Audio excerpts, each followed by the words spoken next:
am Dave Fiskus, Senior Manager of Marketing here at Timber Ridge. I've got Jordan Cook, who is our lead engineer, and Jordan just completed a overnight trip to the Hoosier National Forest in preparation for an upcoming trip in Colorado that's going to last a week. We wanted to show you the Timber Ridge Sandia 65L pack that he took, talk about how he packed for this trip and some of the things that he will be taking with him for Colorado and why he packed the way that he packed. So why don't you go ahead and start and tell us what you got on this one? Yeah, so we can kind of look at it from the outside. This is a 65L pack, like Dave said. What I do is I pack things that I need to access during the day if we take a break on the trail. So clearly I have water, anything for charging my phone, things like that. I've got my GPS in the side pocket and my water filter. If we come across water, you try to fill up every chance you can. I've got the Sawyer Mini and the squeeze pouch. And that's what I'm running for the trip. So I wanted to test that on this trip. Now that was your main water filtration for this trip, and you'll be taking a straw as a backup, is that correct? Yeah, I will have a straw for a backup as well. And for water storage, I packed a Nalgene, got that on that side, and then a Smart Water. I like to use a Smart Water because I can back flush my Sawyer. It threads directly to this. You can gravity feed it through the tip and just hang it. You can back flush it so you can clean it out. And you can also use this as your dirty water or your clean water. I like to have a separate one if I want to add drink powders and things like that. So then on this side, my hip belt, I pack my Garmin eTrex 10 GPS, a knife for processing wood, processing food, and then we can go up to the brain of the pack. And I've got a couple things in here. Got 50 feet of paracord.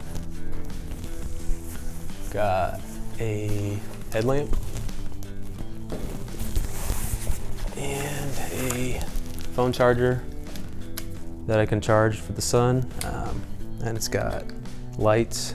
Doubled as your tent light on this trip, correct? Mm-hmm. Yeah, or if you want to take photos and things like that. So I'll put that up here. Now, when you started packing the inside of this bag, what kinds of things were you thinking about when you were doing that? I know we've got some things here on the outside to go about, but as we start to open this up, what were some of the things that you were doing and keeping in mind as you packed the bag? Yeah, so when you're packing a hiking pack and when you're loading it with weight, you want your weight right in the middle.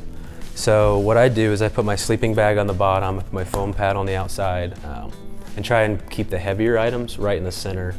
You don't want a bunch of weight on top or on the bottom, and it just loads better on your back and kind of centralizes that weight much better. Okay. So, and on this trip, I took the old foam pad.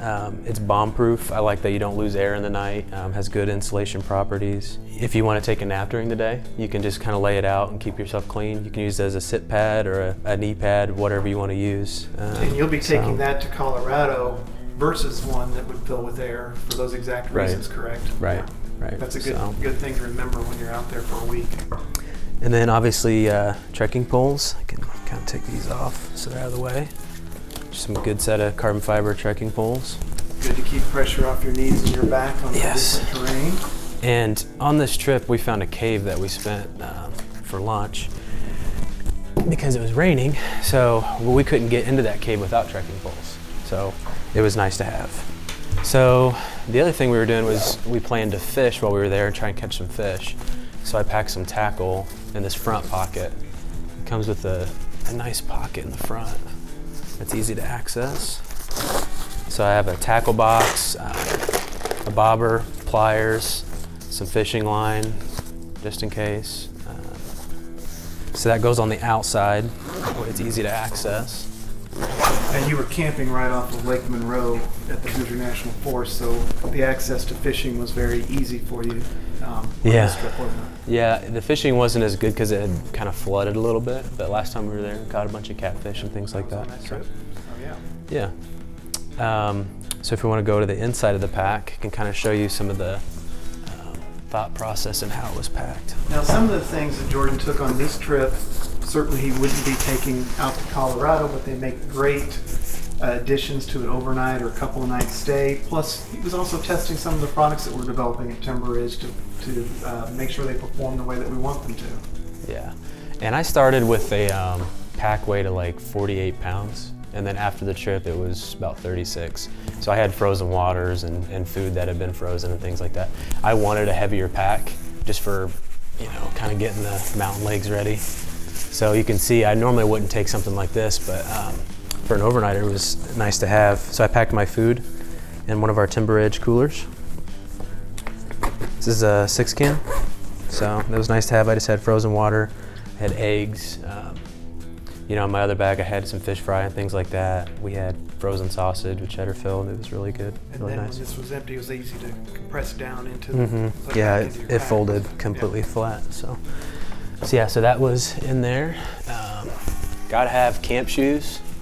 A must. Yep. An absolute must. Yep. We did get rain, and we didn't know if we were gonna find the cave, so brought some rain gear. Usually try and keep that in a pack. Did not have to use it, which was nice. So I use dry sacks for internal storage to keep everything in its place.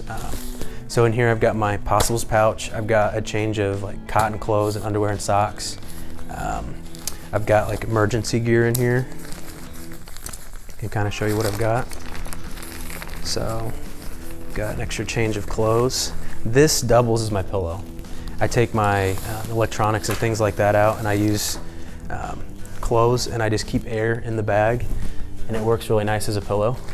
And dry sacks are a definite when you're going to go on a trip where you don't know what the weather's going to be. You got lucky this time, you got caught in some rain, but it was nice that you had the dry sacks, I'm sure.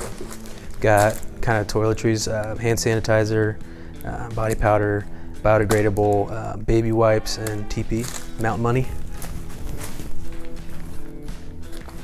And then bug spray. Mosquitoes were pretty bad out there, so. Now the key with that is you're not using anything that's got DEET in it so that you don't ruin the waterproof capabilities of the bag itself or other properties of your backpack. So this stuff has Pickard in it.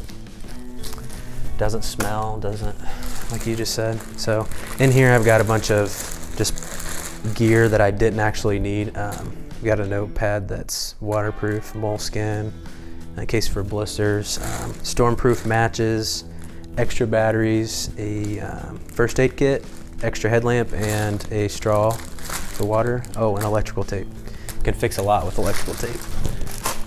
So, and like I said, I just, you know, put a little bit of air in here with some clothes usually, and just use that as my pillow, and it works really well.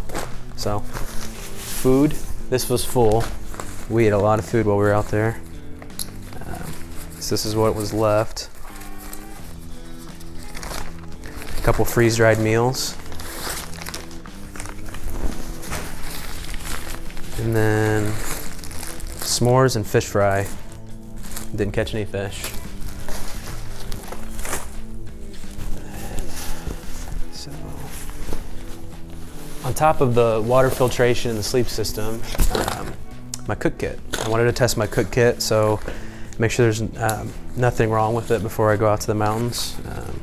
So I run a MSR Pocket Rocket in a titanium pot. I like a titanium pot so you can just set it on the fire. I like pots with a bail so you can hang it. In this pot, this is a 750 milliliter pot.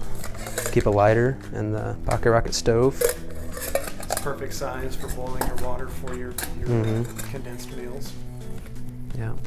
So I put about, you know, half a liter in there, and that's usually what the freeze-dried meals take. And then fuel, and that just nests right on top of that. And then a long-handled spoon, which comes really in handy when you're reaching into the food bags. It kind of scoops at an angle, and you can get in the corners and it doesn't have anything to poke the corners and pop a hole in the bag. I also can use it to lift the pot out of the fire if it's on the fire. So. Now is this the heavier items you had in your bag for this trip, or are we still working our way towards Yeah, some of those? this was all kind of in the center. So my rain gear and the camp shoes were on top. Okay. So took a little bit of, the volume per weight was low. So then I had my tent. That's right in the center. It's a heavier piece. And then a couple of items some people choose to or not to bring.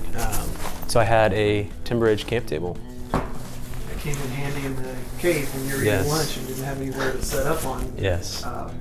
There were other items. bat droppings and the water was dripping everywhere. So we wanted a clean surface to cook and eat on, and flat because it was kind of bowled out. And then the backpacking chair. This was so handy to have. When you have a 50-pound pack on your back all day, it's nice to be able to take that weight off and lean back. So, and then the last thing in the main part is a collapsible fishing rod. So, and then last but not least, I packed my sleeping bag on the bottom. So, brought a synthetic sleeping bag. We expected rain, so it didn't get wet. You went with the synthetic because it dries better than what Yes. down. Even though we've got some of the down Yes. treatments, it's still better to be safe with a synthetic sleeping bag on long trips. And like I said, I don't know what I'm going to get into, but I don't want my equipment to fail. I'm in the backcountry, so that's kind of my thought process on it. But there it is. It's all unpacked. All in the Timber Ridge Sandia 65-liter pack, ready for your next worry-free adventure. Again, I'm Dave with Timber Ridge, and this is Jordan. We appreciate you watching the video. Thanks again.